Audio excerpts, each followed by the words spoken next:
Hey everybody, Gromlos here with another Star Citizen video. This time I have a little bit of 300i gameplay in the new Capture the Core mode. Now, I actually wanted to make this video a little bit earlier, but the Cloud Imperium livestream from the Gamescom was coming up, and I figured I might as well wait for that and see what new information about the game we get there, so that in my next Star Citizen video I can give you some info and my opinion about the upcoming changes and improvements to the game to viewers that have an interest in Star Citizen or space games in general, but don't follow this game's development so closely. Well, let's take a look at the game mode that is playing in the background first, so you know what's going on there.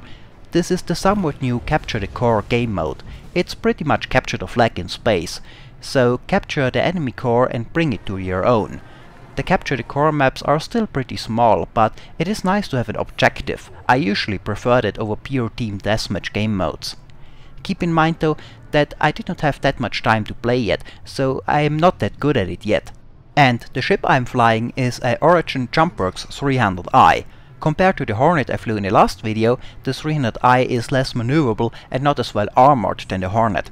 However, it is quite a bit faster than the Hornet, and the fastest of the ships we currently have in the Arena Commander Alpha.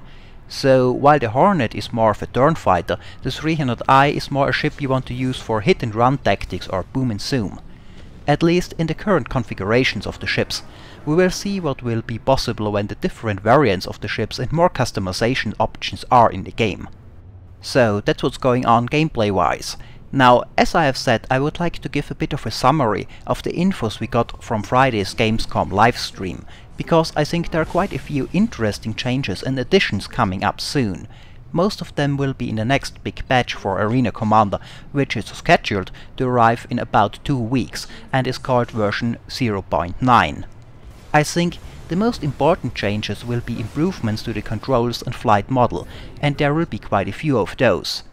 First of all, the next batch will introduce fully customizable controls, which we are lacking so far, and that is a big deal in my opinion, maybe bigger than some realize.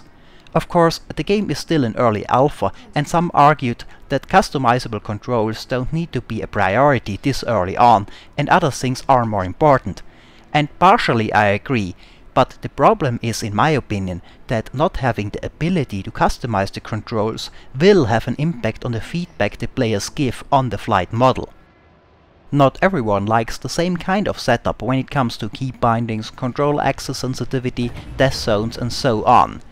It's next to impossible to find a single setup that makes everybody happy, of course, but that also means that the feedback on the flight model and the controls will be influenced by how much you like the standard setup that is available.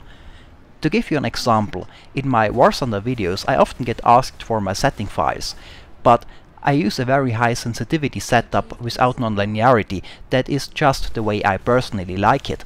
Most other setting files out there that people use have a much lower sensitivity, so I gave my settings out pretty often when people asked for them, but so far as I know, nobody actually liked them. The other way around, I would probably not like some of the setups other people use. So if there's only one setup available in the game, one that one single person considered the best option, a lot of people will probably not like it. That does not mean that that one person that made the setup is wrong, just that a lot of people have a different idea for what is the most comfortable way to set up the controls. So, if they are forced to play with a setup that is suboptimal for them, they might blame the controls overall or the flight model for why it does not control the way they want. And that is why I think that customizable controls are important even in an early development stage, so that testers can provide proper feedback on controls and flight model and provide an opinion that is not possibly tainted by the fact that a certain key binding or axis layout is simply uncomfortable for a group of testers. Well, speaking of flight model and controls, that is where we will get quite a few interesting changes in the next patch, together with the control customization. First of all, we will be able to use 6 dimensions of freedom in both decoupled mode as well as normal flight mode. That means I will be able to use the roll axis in decoupled mode as well as strafe in a normal flight mode. I am of course really glad to hear that. Not being able to roll was one of the things I criticized in my last video, and it limited what kind of maneuvers you are able to do. Now, with full 6 dimensions of freedom available, we will be able to pull off the real cool stuff, far beyond what we can already do in the current form of the flight model. And I already have a few ideas I can't wait to try. For example, a strafe barrel roll, using side and up strafe to do it instead of pitch and roll like a normal barrel roll. The importance of decoupled mode will go back a little bit though, since you will be able to strafe in coupled mode as well. Decoupled will have the advantage that it will allow you to keep your velocity vector up while turning around.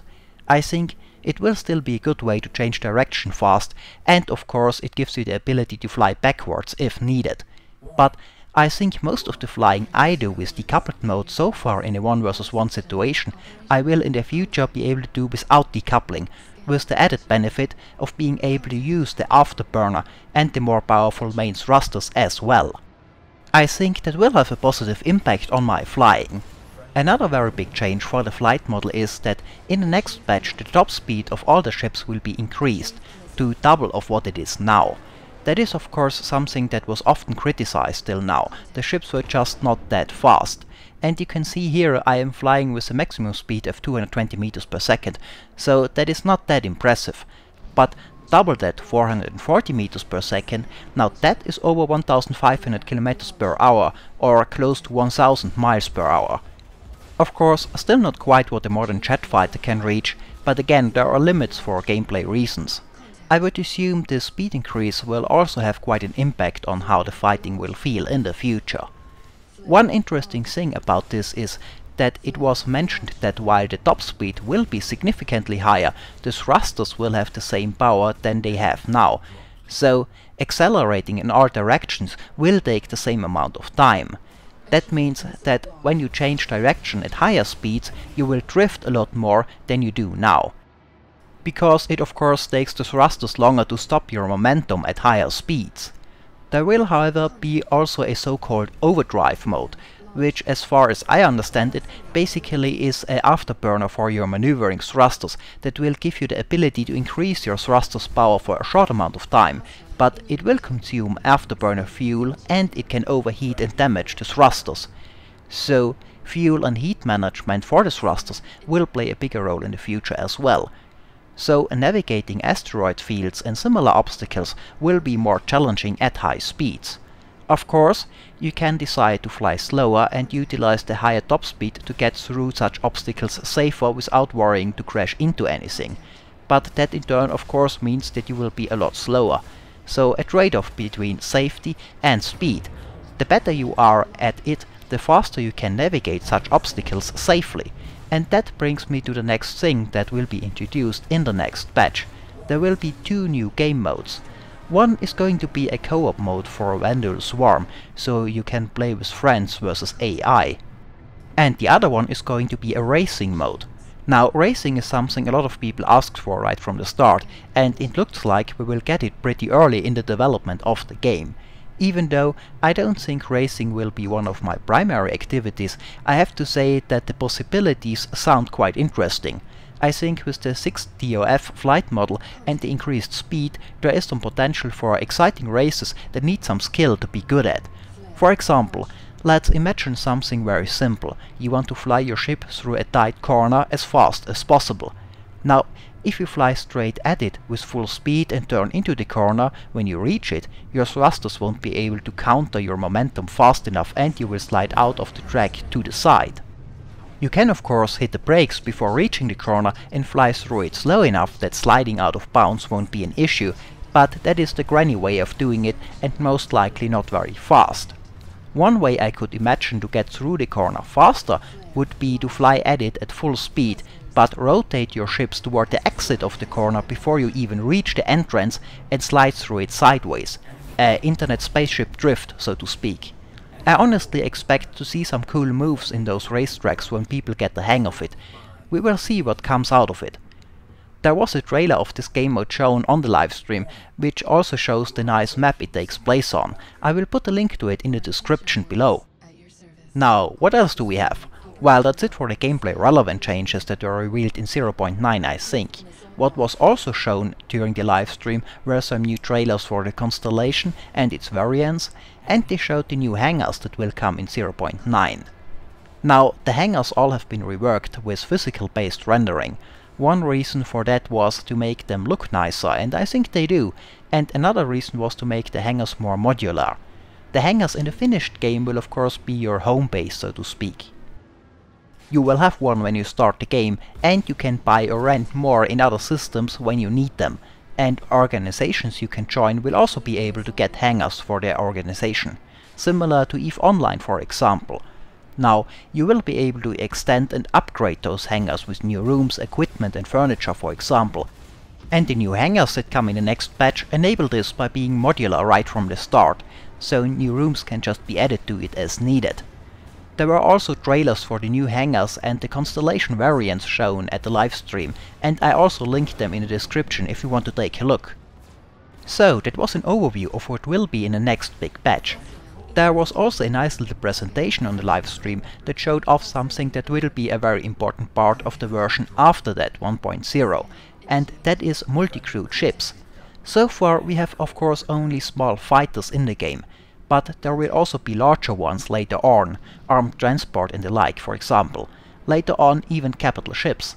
And those ships have multiple crew stations, so you can bring your friends on your ship and they can use for example turrets, or they can be co-pilots and take care of radars and missiles while you fly. And you won't be bound to your seat either. Your crew can walk around the ship while it is in space, even when it is in combat. I don't think we ever had something like that before in a space sim. And I think that is something that is not that easy to pull off, as you need two different physics systems, one that takes care of the ships themselves and one for the crew within the ships. In the small live presentation you could see 3 people operating a Constellation. One flying and 2 other crew members taking care of turrets and other stations. You can see one of the gunners working his way through a decompressed section of the ship to get to his turret when the fight begins and then get into it. And I have to say, even though you could not see that much, it already had a pretty good Star Wars Millennium Falcon feeling when you saw them run for their turrets and man them to defend against a few snub fighters. Apparently you can also play damage control and run to the engine room to fix something. I will also link that little presentation in the description, as well as a mini teaser trailer for the first person shooter part of the game that was also shown on the stream. It's a pretty small one, but we will apparently get more info about the first person shooter part at PAX Australia. Well, and this is it for this video. I hope it was informative, thanks for watching and maybe I'll see you next time.